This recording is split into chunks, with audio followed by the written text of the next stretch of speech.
everybody, welcome to Tech Tales. I know it's been a while. I am trying to do videos, okay? I'm trying to do videos, even though there's a very few number of you watching.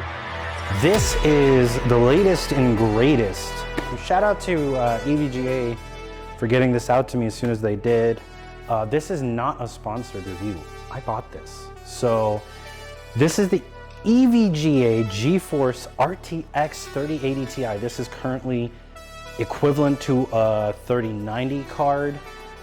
So this is considered one of the best gaming cards without the overheating of the 3090's memory modules towards the back. Now, how much was this bad boy? Well, you could have gotten a $1399, or you could have gotten it at $1339 with a mouse bundle, but after taxes, this sucker becomes $1,500. Oh my God. What? Yeah. It becomes $1,500 fucking dollars. And NVIDIA, you guys were supposed to price this at $999. There was a press release that I saw that said price $999. Now, why did you go and make this guy $1,199? I will never know, but I'm guessing it's because now a lot of people are slamming NVIDIA on the review circuit. Gamers Nexus is a channel I actually really watch, and they called it a waste of money. They said shame on NVIDIA. But listen, COVID has made parts more expensive, especially integrated chips. I mean, when you're talking about Tesla keeping 40,000 cars because they're waiting on a chip, that's a problem. And it's become more expensive for these businesses to produce it and to sell it to these add-in partners and all this other stuff. So the price hike, though not fair, and it's not the greatest price to performance value compared to a 3080 because it's only 10%, 15% if you're lucky, more powerful than a 3080. It's still a really fast card, but the price to performance difference isn't as great. But the price makes sense if you factor in current conditions. Now, I have already benchmarked this, and I'm going to just, rather than show you guys charts on a video, which I'm not like a really big fan of, I'm just gonna compare this to the 2080 Ti for the Win 3 by EVGA, which I also have, and I have the 1080 Ti for the Win 3, which I don't have it here, but this card is a beast. It comes with 12 gigabytes of GDDR6X RAM, and yeah, this is pretty cool. And essentially, what we end up with is well, you know, is this brand new product in a market where no one can buy it unless you pay scalpers a ton of fucking money. Now, why did I buy it? Why did I buy it if I'm saying it's not the greatest price to performance value? Well, I'll tell you one thing. I bought it because I already had a 2080 Ti that right now is still selling at the price that I bought it. So it would make no sense for me to keep my 2080 Ti. If I was able to snag this, I get a even switch out pretty much because I paid about $1,300 for my 2080 Ti.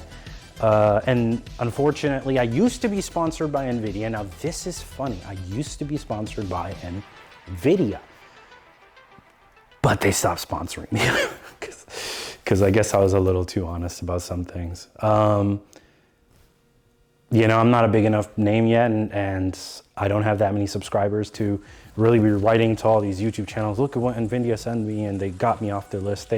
I know why they took me off their list, but it's okay. No, it's really nothing personal against NVIDIA. Anyways, I'm comparing this to the 2080 Ti.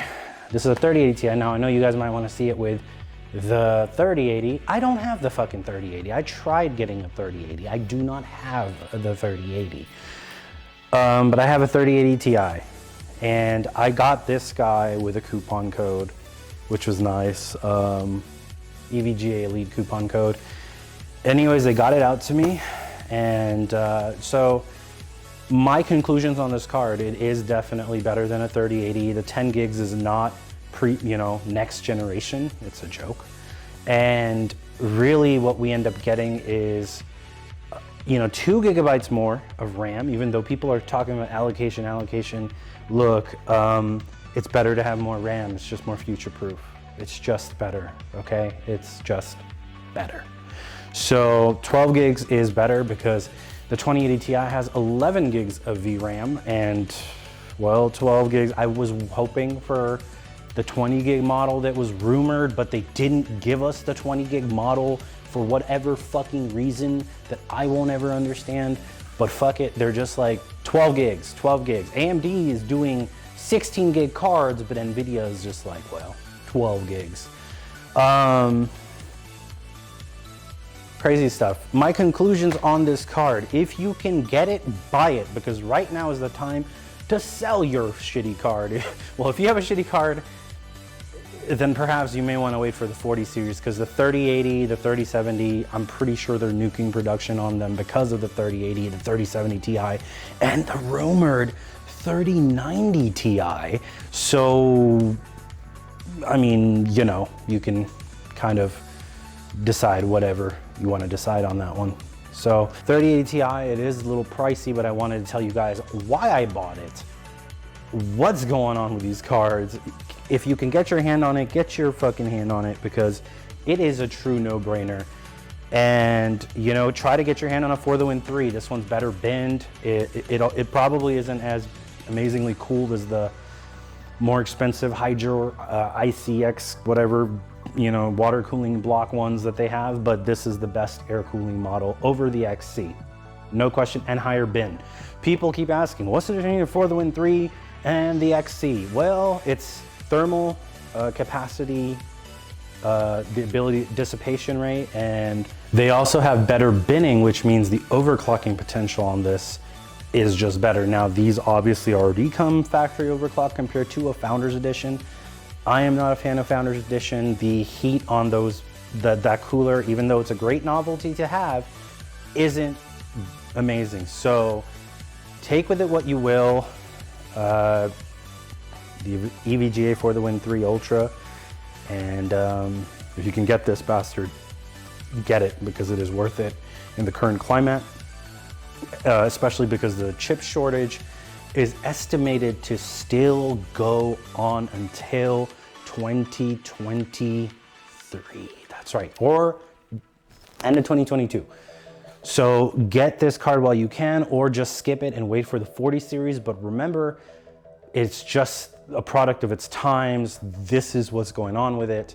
That is why it's that expensive. That's why these Founders one, this is pretty much $1,400, right? $1,399, that's $1,400, it's $200 even more than the Founders Edition. But again, higher binned chipset there in their guaranteed quality, better.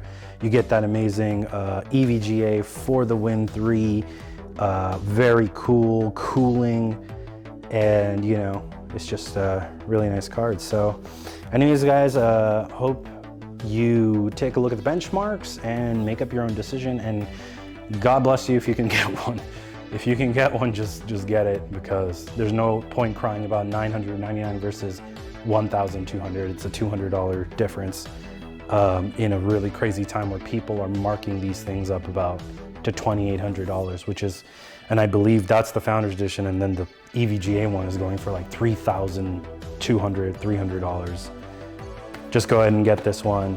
One mention, someone wanted me to mention, is like, okay, what's the difference between this and the 3090? Well, 3090 has the 24 gigs of VRAM, but then you are clocking in more heat. You're clocking in more heat. So, you know, obviously, even if you got the EVGA 3090, which was even more expensive, you know, it's just they're being pushed at their maximum in terms of the RAM, in terms of the RAM clock speeds, and it's just creating a lot of heat. So the Ampere design isn't really great on that end of the spectrum, but if you're a developer, you have no choice but to get the 3090 for its VRAM. However, if you are a gamer who does ZBrush or video editing and nothing overly complex with 3D modeling programs, the 3080 Ti is your go-to for quite some time until we see the 40 series. Anyways, guys, this is me at Tech Tales signing out.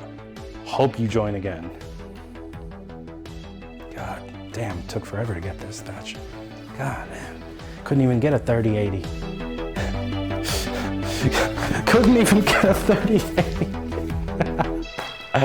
Oh, shoot.